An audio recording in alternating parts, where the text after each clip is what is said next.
বেঁচে থাকা অবস্থায় কেউ যদি পরকাল দেখতে চায় তাহলে সে যেন সূরায়ে নাবা, সূরায়ে নাজিআত, সূরায়ে তাকবীর, সূরায়ে আল ইনফিতার সে যেন পড়ে, তাহলে কিয়ামত তার চোখের সামনে ভেসে উঠবে। সুবহানাল্লাহ। আল্লাহ পাক বলছেন আম্মা ইয়াতাসাআলুন, তারা কি সব ব্যাপারে জিজ্ঞাসাবাদ করছে? আনিন নাবাইল আযীম, সেই মহা ব্যাপারটি, সেই মহা খবরের ব্যাপারেই কি তারা এসব প্রশ্ন করছে?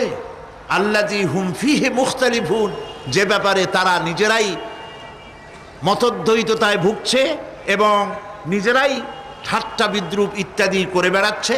কাল্লা সায়ালামুন, কখনো নয়, অবশ্যই তারা জানতে পারবে। সুম্মা কাল্লা সায়ালামুন, পুনরায় বলছি অবশ্যই তারা এই বিষয়টি জানতে পারবে। এ হলো